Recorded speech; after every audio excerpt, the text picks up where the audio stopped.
The damage from narcissistic parents honestly cannot be understated. There is something so fundamentally damaging about having a parent who, when you're little, you have this experience with them that you think is normal. This parent is, low-key critical or high-key critical. They seem conditional in their love. They don't seem to fully see me, but they say they love me. Or it feels like I have to rotate around them. Or I never feel good enough.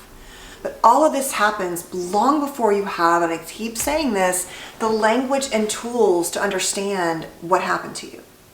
And so basically, you often arrive in adulthood with a bunch of core wounds.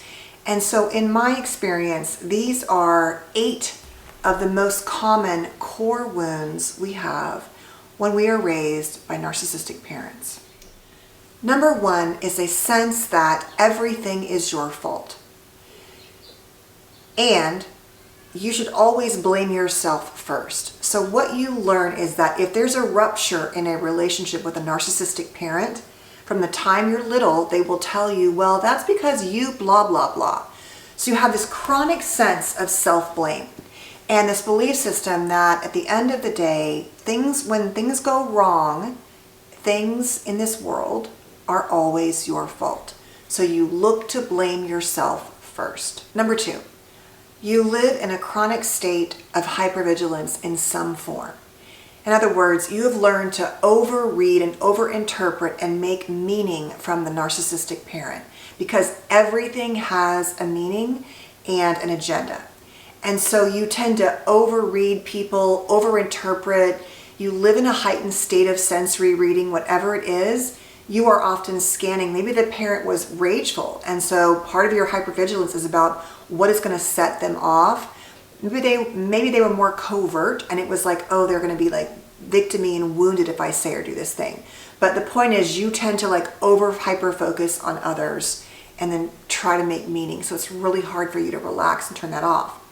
Number 3, you have a pattern of insecure attachment with relationships, right? So even if one parent, which ideally at least the other parent, if they weren't a narcissist, depending upon how that parent stayed with the partner or not, or how they showed up, this can have a difference for you. So if they enabled the narcissist, then you had no safe attachment because that enabled parent, the parent who was enabling, was also sacrificing themselves. But even if you had a really healthy parent, which would be ideal, let's say the parents split, you have the trauma of a divorce or separation or time unprotected with the narcissistic parent. Or maybe it's abandonment by them or wounding by them or intermittent engagement. Whatever it is, there's a piece of your internal world when it comes to relationships that often swings from anxious to avoidant, that feels in some way that relationships aren't safe. And that often plays out in you subconsciously often choosing potentially partners who might also be narcissistic or emotionally unsafe in some way, because that is somewhat familiar to you. Number 4, you don't want to be a burden. And so you often, because being in the childhood with these kind of parents made you feel like you were inherently a mistake or a burden, you go around the world not wanting to be a burden to people. And you minimize and devalue your needs, your boundaries, your sense of self. At the end of the day, you've so learned to rotate around others that you minimize you and your own needs. And it feels terrifying when you think about what you might need or how to even begin to get that met, a need met or to express it.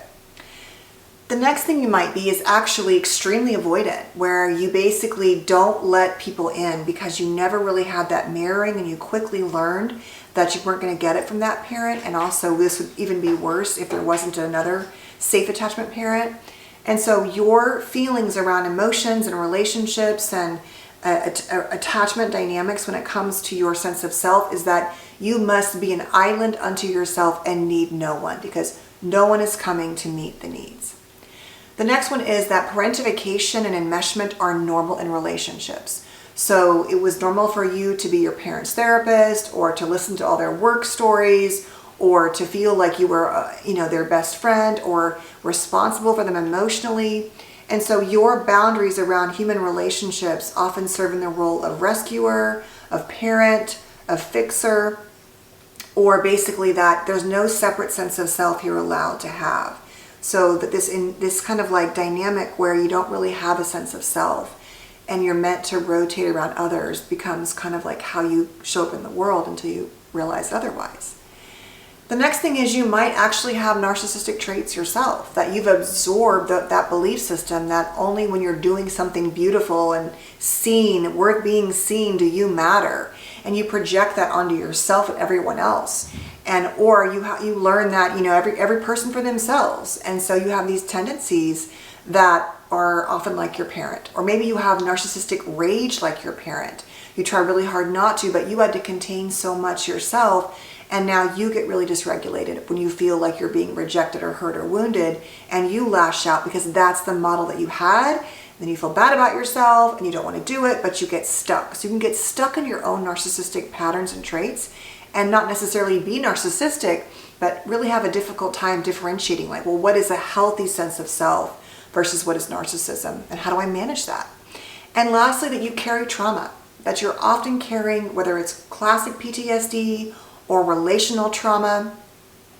But the core is that, as I've said in so many places, human beings are the trigger, human beings aren't safe, and this pattern of absorbing how little you really were seen by your own parent plays out in these trauma responses, in your patterns, in your fight or flight or your freeze or collapse, whatever it is, and you're stuck in living in these trauma response ways because that's how you survive.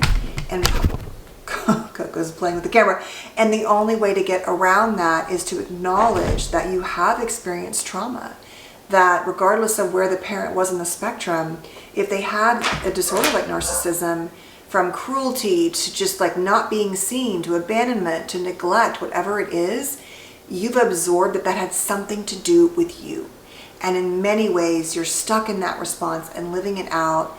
Even though you're trying not to, that core sense of self has been defined in response to that really lack of mirroring and emotional safety from your own narcissistic parent.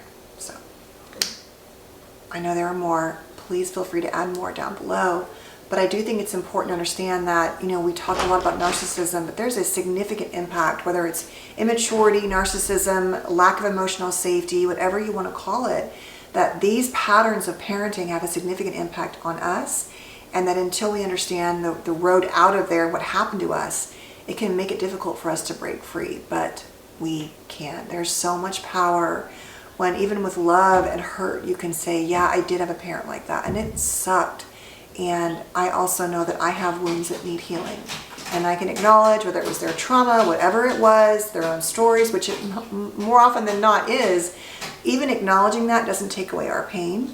But the work can be on developing compassion for yourself, setting up new boundaries with these parents if you have them now, separating the parent from their behaviors, trying to do the work on kind of like unpacking all the things you're still carrying in your heart. I'm gonna let you go now because Coco is scratching her post and it's not gonna get better anytime soon. So anyway, I hope these were helpful. Thank you so much for being here. Please stay safe and well, and I'll see you tomorrow. Bye.